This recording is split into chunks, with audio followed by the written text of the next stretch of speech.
Okay, we are on filmsgonewild.com. My name is John Wildman. I'm the editor-in-chief of Films Gone Wild. And right now we're at the Naples International Film Festival. Outside, as you can see, we don't need a wind machine here because Naples provides it for us. And we're going to talk about a documentary that I've now had in back-to-back festivals. Prior to this, we were at the Hot Springs Documentary Film Festival. And we have Mark Craig's film, Apollo 1. Welcome to the show. And this one, I'm very honored and very happy to have Cheryl Chaffee with us. So it's wonderful to have you here. Now, our audience likely has not seen the film as yet. So Mark, introduce us to Apollo 1.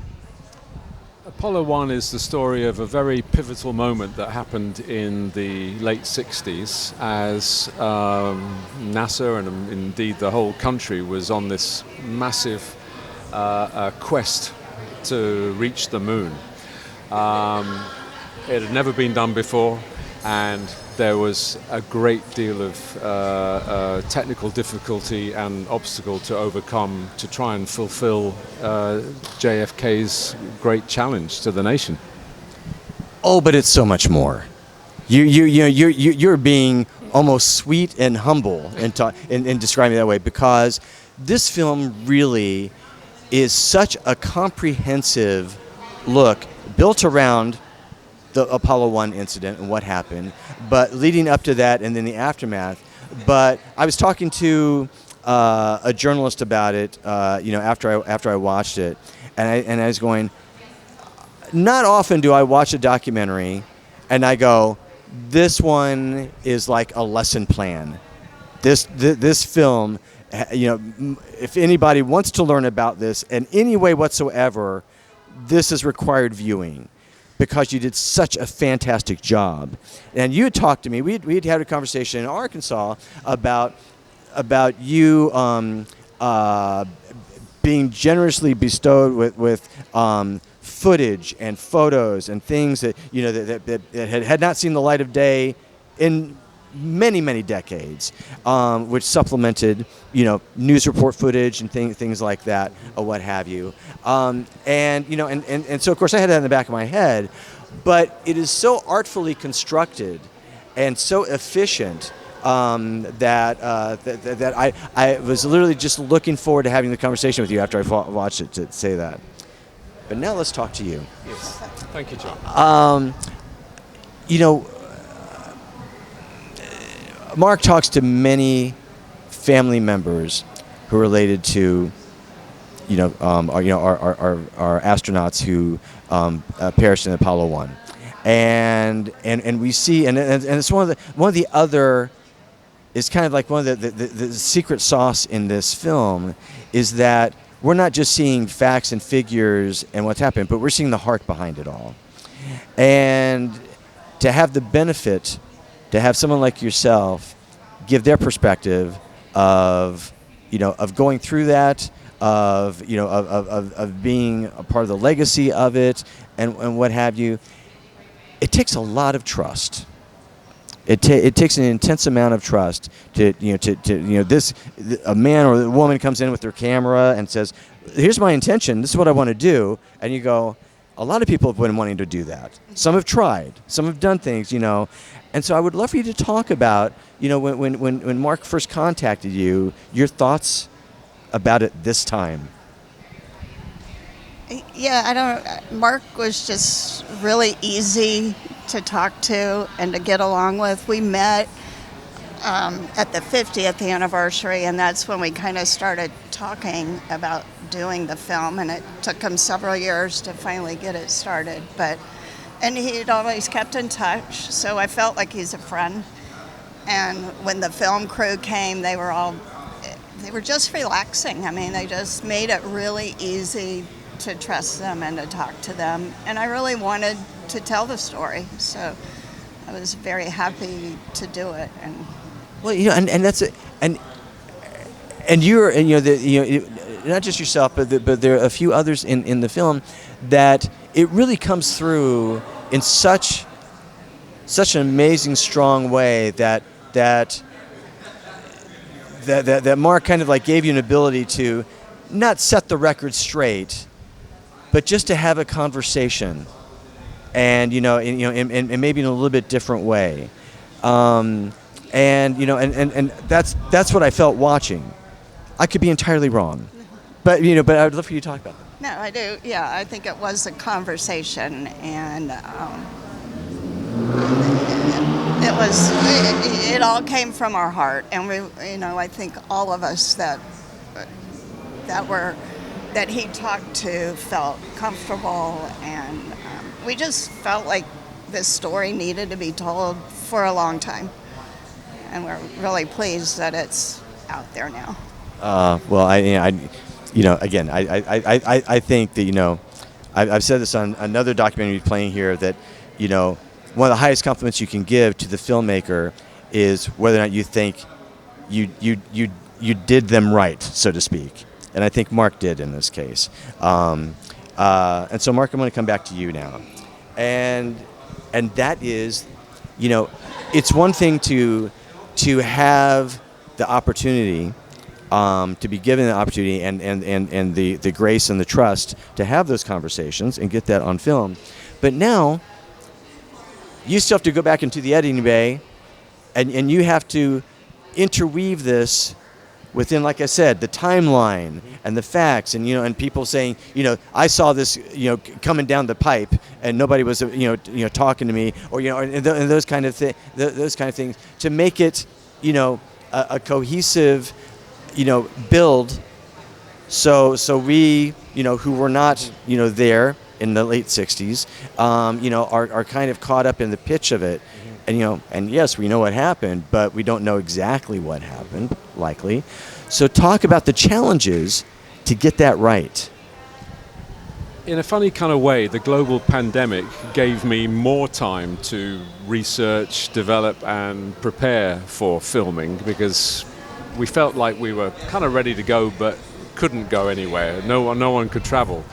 So in hindsight, I really appreciate that time diving in, you know, to the story, having an opportunity to have conversations with not just Sheryl, but Sheryl's mother, Martha, is a very key conduit to this whole project happening, I must say.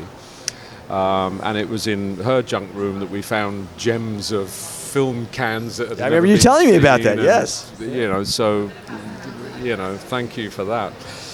But you know, it would be possible for a story like this to make probably a Netflix series on it. You know, there's so much that you could dive into, but at the end of the day, you know, the budget dictates that you can only film so much, edit for so long, and with the industry parameters being, look, you know, we kind of, for documentaries, 90 to 100 minutes is about as much as we can. So I kind of knew my time frame.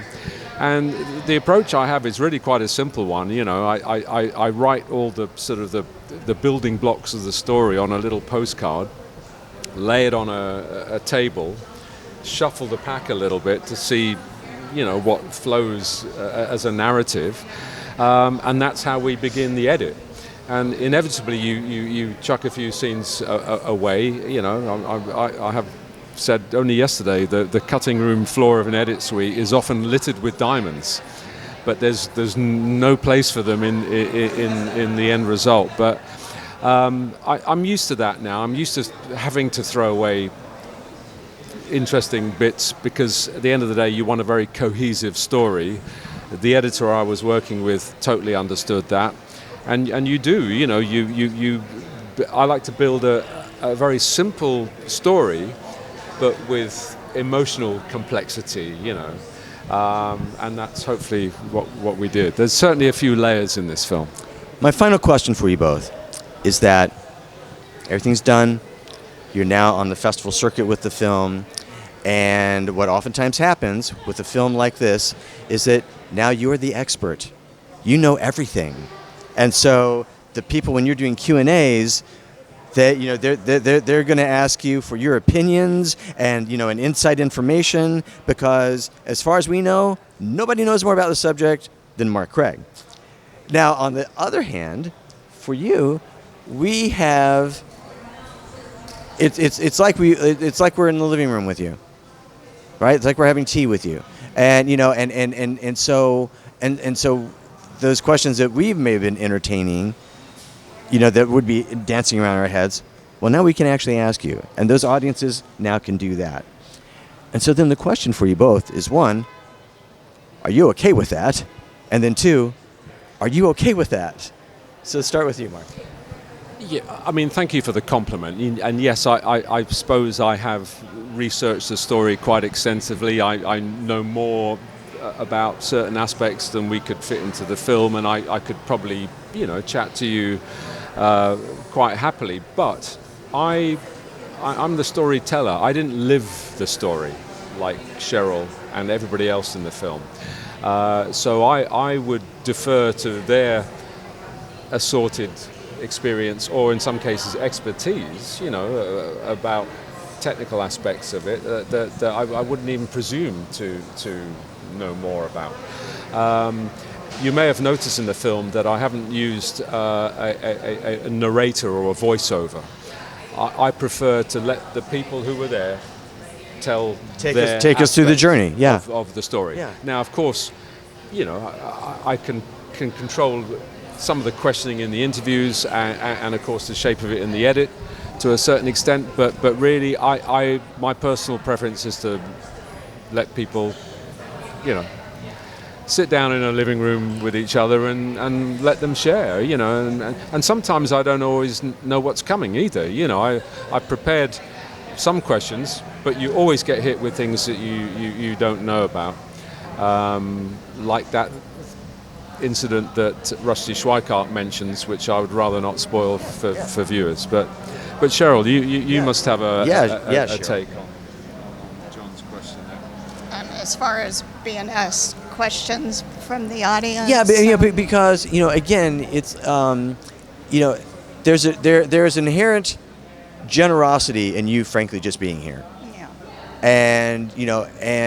And so as you've already allowed this guy and his crew to come in with his cameras and ask you questions and stuff. You already did that. The furniture. Yeah, exactly. You've done your time. You did that. But now this is an additional thing where again somebody's going to raise their hand. What about this and what happened? And not everybody's super keen on doing that. And so how are you feeling? Well, I'm okay with it. I know that if it's a question I don't want to answer, I won't answer it. But I'm pretty good. I've been doing this for a while now, and but I'm pretty good at saying I'd rather not talk about that, but I'm okay with people if they're sincere and want to know something. I'm good. I think, Sheryl, if I can remind you of something you said which really touched me, was the fact that you've understood that you are in some way your father's ambassador and his voice in his absence. So you are you understand that whether you like it or not, that's your responsibility, isn't it? Yeah. Right. I have often said, I didn't sign up for this, but my father signed me up for it, and I'm proud to do it. Well, again, the film is Apollo 1, screening at the Naples International Film Festival. Been talking with Sheryl and Mark. Congratulations on the film, and again, it's been wonderful to meet you.